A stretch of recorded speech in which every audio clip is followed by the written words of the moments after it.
So we make conversions through Facebook ads, and so that's worthwhile for us. But what I find still is the quality of a conversation I have with someone from LinkedIn, on average, not every single time, is often better than someone who's freshish from Facebook ads. Yeah, yeah. Now, because someone through LinkedIn has probably been connected to me for a few years, they've probably seen my content, probably seen my messages, they've probably been in my email. What I'm curious to see is the emails we're collecting through Facebook ads now, if they convert in a year's time, are they going to, because they're going to be reading my email. So I think that's really, yeah, interesting. Welcome to How to Build a Profitable Nutrition Business. If you love nutrition and you love helping people and you want to be in the game long enough to keep doing that, then this is the podcast for you. Let's get into it. Today's guest is someone who well and truly walks the talk. Carmen Williams left a very comfortable healthcare job and put it all on the line to start her own business. She grew her business to over $2 million in revenue, and she did this mostly through LinkedIn and email marketing. And today she's going to share all of her expertise to help you. Let's get into it. Welcome back to another episode of How to Build a Profitable Nutrition Business. Today, I've got an amazing guest who I'm really excited to talk to because this is a guest who is an expert when it comes to LinkedIn marketing and email marketing. Now, marketing for health professionals traditionally might be a bit of a dirty word because we don't see it as our sphere because we're in the health game and we're here to help people. But the reality is, if you're not good at marketing, you can't provide the service to have the impact for your clients. And so today I'd like to introduce you to Carmen Williams from Global Teams. How are you, Carmen? Great, Chris. I'm excited to have a chat today. Yes, yes. So we were just having a bit of a chat like I do with all guests beforehand, and we were talking about your background. So we might start with that just to give our listeners a bit of an idea of where you've come from and how you've landed where you are currently. Yeah, it's a bit of a roundabout story, but I started my life as a scientist. I did my honors in fetal lung development, and I decided that I found the lab a little bit boring. Like, I love learning about science, but doing it was another thing. So then I applied for all sorts of jobs, and I landed a job in a large healthcare organization. And I knew nothing, but within 3 months, I was implementing an enterprise-wide project. So I stayed there for 10 years doing all sorts of fun things, implementing projects, strategic planning, risk management, accreditation, all that fun stuff, until I just walked into work one day and decided to start a business. Wow. Yeah, right. And that business has been quite successful. You grew to a fairly decent, well, turning over 2 million a year. Is that where you're at Yeah, so currently? obviously there was lots of ups and downs, and I mistakenly believed, Chris, that I'd step out of my job and the clients would just come and find me. Apparently that doesn't happen. No, no, it's funny that, isn't it? So, Carmen, like your business now, Global Teams, give like our listeners a bit of an insight into what you guys do. Yeah, so we've got a team of about 125 team members that are based in the Philippines and South Africa, and they support business owners, mainly in Australia, with administration, LinkedIn marketing support, email marketing support, account management, bookkeeping, all sorts of stuff to free the business owner up so you can work on your business and not do all the doing in your business. And the reason we started this was because my business partner and I, we love having ideas, but we don't really like doing the doing. So I don't know if anyone out there relates to that or not. Yes, 100%. I'm good at ideas, not so good at execution. Look, Yeah. I'll share a little bit of our experience. When we had our dietitian business, we Mm, employed VAs who mm. fortunately are still with us. When we sold our business, we kept our VAs because they're so amazing. Now, Yeah. initially, Stace come to me with the idea of VAs, and I was like, I just wasn't comfortable with it. I was like, oh no, look, I think we should employ in Australia and everything else. But the reality is, we could, like in dietetics, it's such Mm. an admin heavy profession. There was Yes. so much admin work, and Stace rightly again said, if we hire some VAs, we will then be able to grow and employ more people locally, which is exactly what happened. Like it Yeah. was such a huge part. We employed some VAs. They were earning great money by Philippine standards. It's not like we were ripping anyone off, which is deep down what I was thinking, which is Yeah, in sure. reality was nothing like really the case. And then we were able to get a lot of the work done at an affordable rate, which then allowed us to employ more people. And we grew to a team of 18 people in a very short period of time. Yeah, I cannot stress highly enough if particularly for dietitians, you're working head down, bum up, doing all that admin work yourself. Put a value on your time and look into this space. Yeah, I just discovered really early on. I hired a virtual assistant before I could afford it, like pre-revenue. Don't recommend that to everyone, but live on the wild side. And I just knew that I needed support with the doing around the marketing so that I could just have more conversations with people. I'm like, I cannot grow this business if I'm doing that detail. I'm also the place where on social media they say you have to be consistent. I'm a place consistency goes to die. If you tell me to spend 5 minutes a day doing something, I'm going to tell you where to go. But I'm just like in and then I'm out, and my virtual assistants keep the rhythm going. Yeah. So good. And I actually am not getting you on today to talk about virtual assistants, but we're here, so I'll just keep talking.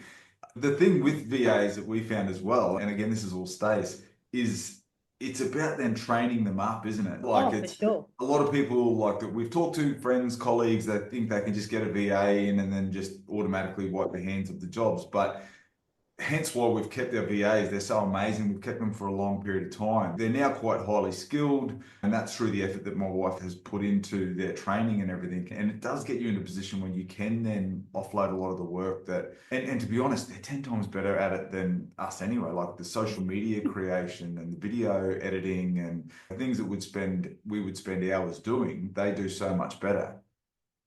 Yeah, for sure. And I'm happy to have a chat perhaps another time about how to delegate, what a virtual assistant can do, how to make it work, how not to stuff it up, and all those things, because there's a bit of a science and an art form, I must say, Chris. Yes. Okay. Well, that's another episode in itself. Okay. So the reason we're actually talking today is not about VAs. It's about Yeah. LinkedIn marketing and email marketing because these are Mm. two tools that help blow up your business to a $2 million a year revenue business. Tell me about LinkedIn. It's a platform that I love. Like for me with MEALZEE, then a lot of my audience or target market are on LinkedIn.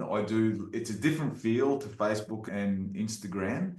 But and I've got a lot of connections. It's quite good, but tell me what I'm missing. What do I need to know about LinkedIn to help me grow my business? Yeah. So LinkedIn was the place that I grew my business initially when I walked out of work that one day and knew nothing. And so LinkedIn, if I had to choose one social media platform to play, that would be the space. I have LinkedIn coaches who just love the LinkedIn for the sake of it. I need to tell you straight, Chris, I don't love it. I just love it because it gives me results. And what I'd love to share with you today is like how to get those results. And so people just think, oh, I just need a post on LinkedIn. And I think that's a really good start, posting on LinkedIn. And if you've got content ready to go, you can do that. But there's so much more to it. And so one of the things that you mentioned was the connections. And so over time, you can send connection requests every single day, and you can be very strategic with that. So, for example, if you, as a dietitian, provide NDIS services, you could send connection requests to care coordinators in your area, or perhaps doctors in your area, or other people who might refer to you. Once you send a connection request to someone, that means that they can preferentially see your content. Otherwise, they're probably not going to see your content at all. And you can message them something of value. I do that about LinkedIn is that it's very searchable for the target that you're looking for and the resume in a way. Like you're learning about who you're connecting with. Yeah. And so obviously you can connect with these people. You can start conversations. You can say, hey, do you want to come on my podcast?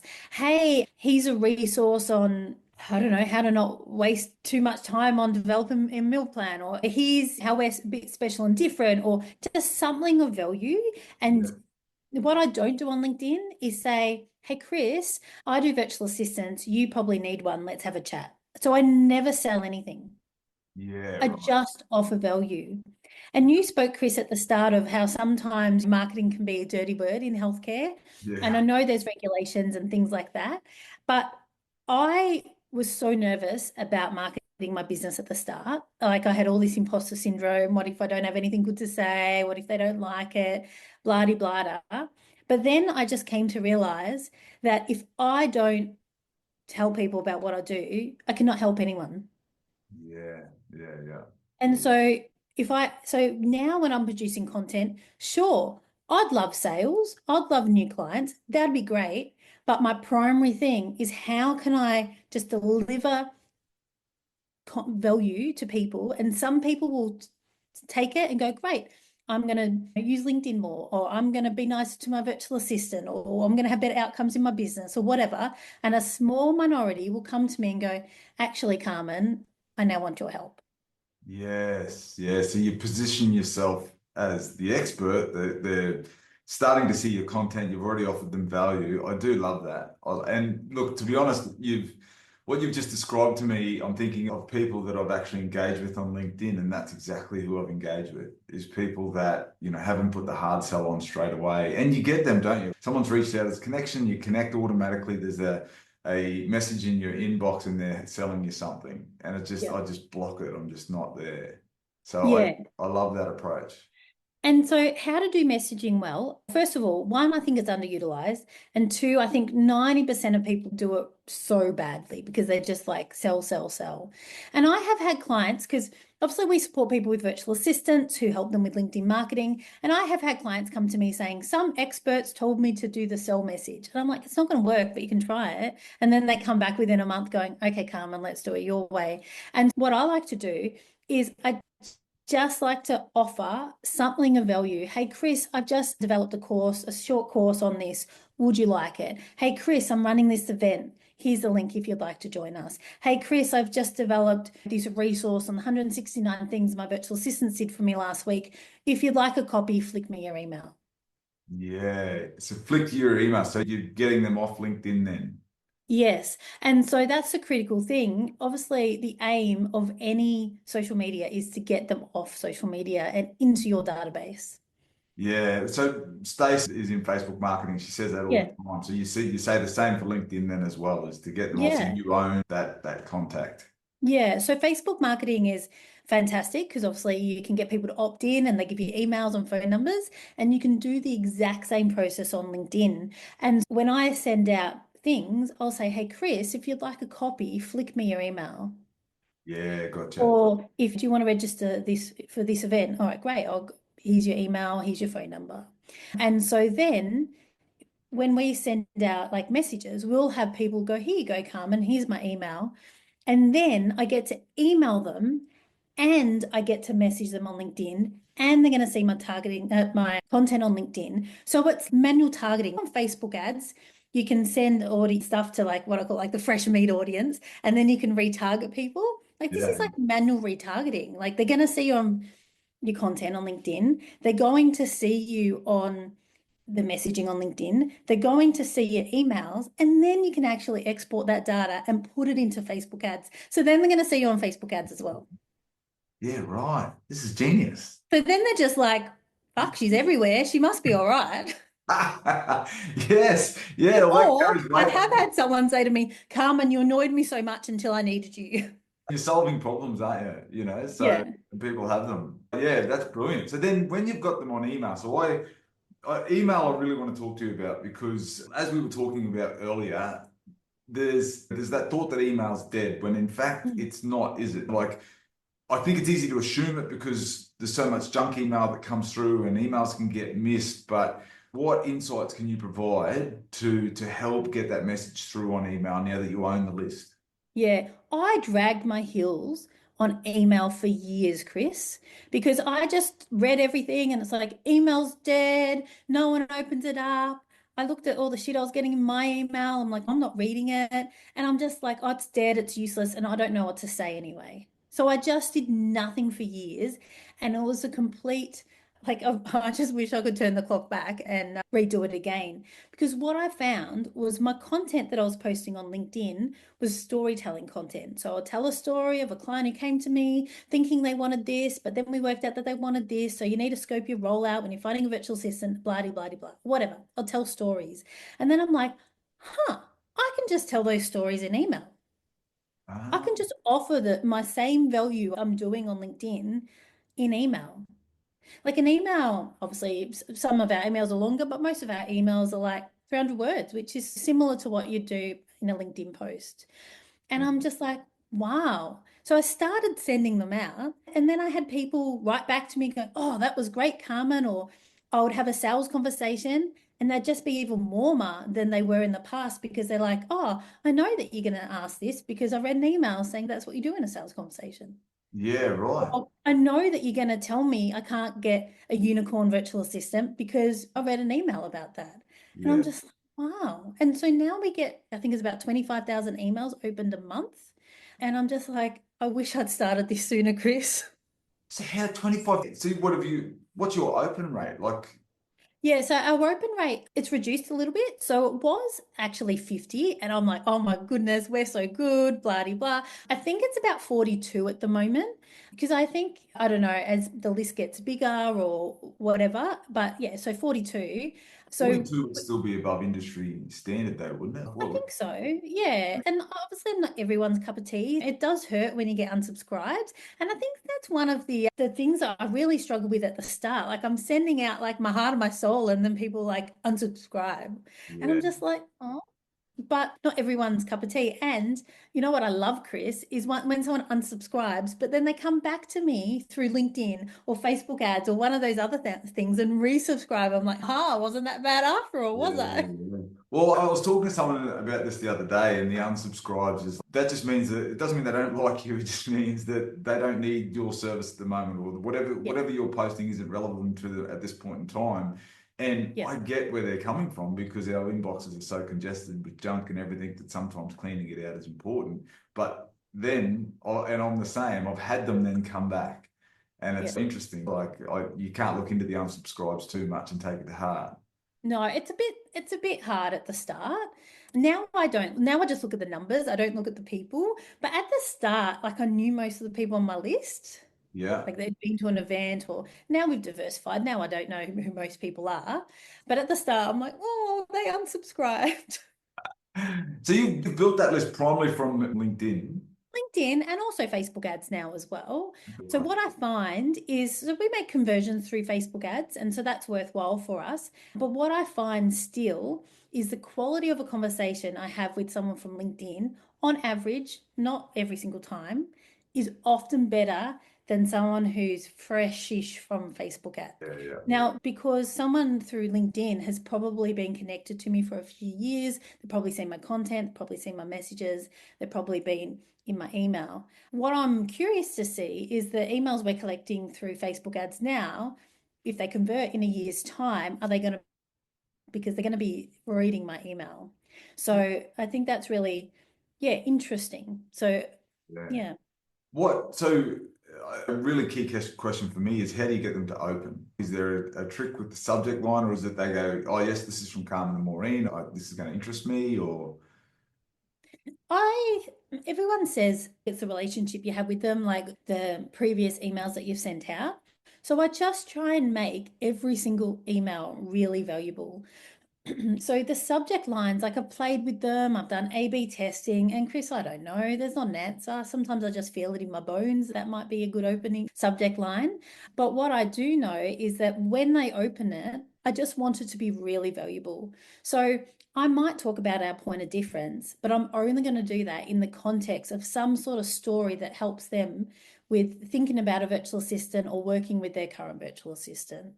So I might say, Norleen, our account manager, feels more creative, and these are the awesome things she's doing, but only in the context of this is how you can make your team more creative as well. I'm just really so I got someone this year to help me write my email. So this was a new move for me. It's from South Africa. I was so nervous about getting this person to help me because I was so sensitive over like how Carmen's way of doing things. And so I just found myself saying to her a few times in a row, I only want something if it's adding value to the person reading it. right? Yeah, yeah, yeah.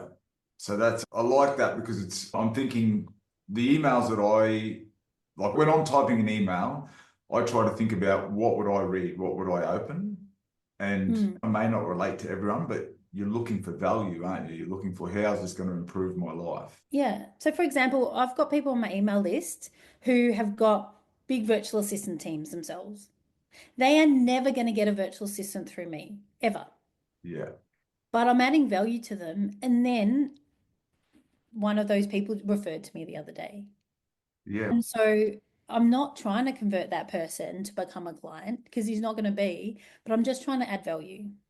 Yeah, okay. I like that. How often do you send emails? Like, what do you have a set frequency that you do, or? Yeah, so we started off like once a week and then we increased the frequency. And that was really nerve-wracking as well because that increases the unsubscribes. And so it's most days now that we send an email. Yeah. So what I've done is that I've got this system whereby we send out 3 new emails a week. So just say it's Monday, Wednesday, and Friday we send them. Yeah. And then I've got some emails that we've sent in the past that are like evergreen emails. And so they're in a nurture sequence. And so they just say they get sent out on Tuesdays and Thursdays and Saturdays, for example. Yeah. And so what that means is someone might get 6 emails from me in a week, but we're only sending out 3 new ones. It also means it gives me confidence that if I just stop writing emails, that there's this nurture sequence that goes for about a year now, that people will just receive emails from me. Right. So it goes Tuesday, Thursday, Saturday every week, and they're a different email 52 weeks of the year. Yeah. Yeah. Okay. Wow. Do you use any AI to help build out those emails?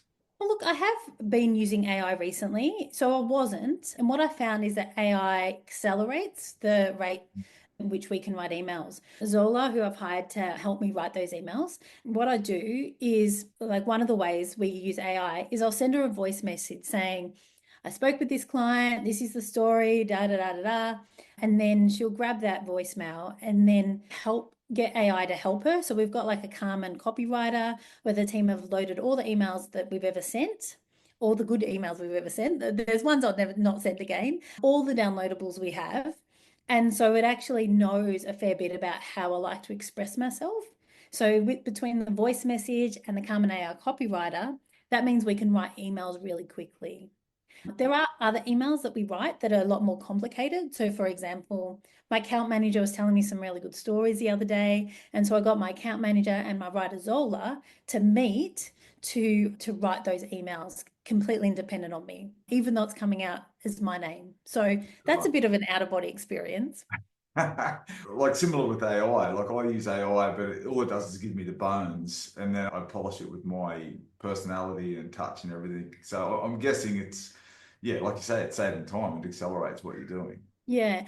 I find like when I was playing with AI, even with the Carmen copywriter, I felt the points were just so generic. Like I feel that I need to give it quite a lot for it to do make magic, and it can make magic. So, for example, I've uploaded transcripts of podcasts in before, and then I'm like, make me 3 social media posts, make me an email to convince people to listen to this, but make it a storytelling email that offers value even if they don't click on it. And so I just keep on playing with it, and it just keeps on getting better.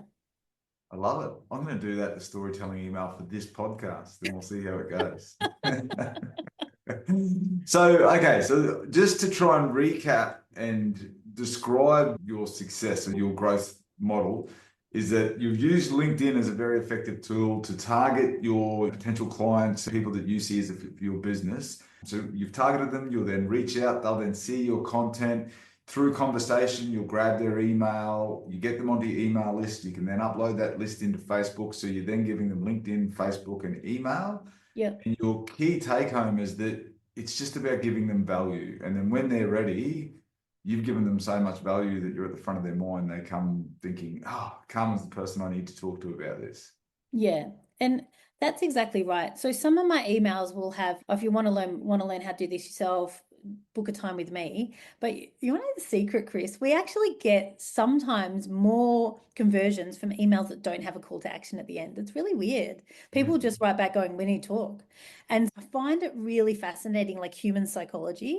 So yeah, when I do a sell, it's a soft, almost afterthought sell, and I don't do it on all emails. Yeah, I like that. And this is what I actually love about marketing. I was not into marketing, and again, Mm. Stacey's the business brains and everything I've ever done. But the more I've learned about marketing, it's actually just about human psychology. And then as a dietitian, everything that we're doing is about psychology. Yes, there's the science and everything behind it, but in behavior change, which is essentially what marketing is doing as well, it's about what makes people make decisions. Yeah, I think it's Yeah. great. And you just get to look at the data and go, oh, well, what's working? I thought that would work, but it didn't. Let's try something else. Yeah. Just on the email, and even for LinkedIn, if you can share this as well, Is there a particular time that you'll send an email or a particular day of the week that you find to be successful, or is it just get it out there, they'll see it? Like in terms of looking at your data and your metrics, has there been any Yeah. consistency? So in the early days, we tried all sorts of things because I was trying to find the magic answer. And the data was just so inconsistent. And so I think we now send it out at 12 o'clock Melbourne time every single day because what the literature said was that the more consistent you can be, the better it is. And so my theory was a business owner might be thinking of lunch at that time. But like obviously we've got different time zones in Australia and so I don't really know, but that's what I've just landed on. I haven't tried it for a little while. So I just went for consistency, reliability, like certainty. And I decided it was better to be received during the workday rather than now. Often you log in and there's been email sent overnight. I decided not to do that and decided that it gets received during the workday. So I don't know if that's the right answer, Chris, but that's where we've landed. It's working for you. If we're going to look at a model, then let's look at one that's working successfully. Carmen, thank you so much for Yeah. your time. This has been amazing. There's a lot of really useful information in here for people looking at LinkedIn. And just to clarify that, because a lot of dietitians, their business model is really about chasing the consumer. So that B2C sort of model. Whereas, like you said with the NDIS, like LinkedIn's really effective at targeting the plan managers and the people that can then offer you many customers, if you like, or clients. So LinkedIn's quite effective for that. But like I was telling you earlier, with dietetics, a lot of our referrers, the doctors and everything are on there. So LinkedIn really has some merit for trying to build that B2B relationship with our referrers. So yeah, this is a really useful podcast. I think a lot of people get a lot of benefit out of it. I think if you have time, I would love to get you back on and talk all about your strategy around virtual assistants. But thank you for your time. Sounds good. Thanks, Chris. It's been great. Do you find this podcast valuable? There may be other nutrition professionals out there will also. If you like, share and subscribe, it's going to help other nutrition professionals make an impact on the world just like you. Thanks.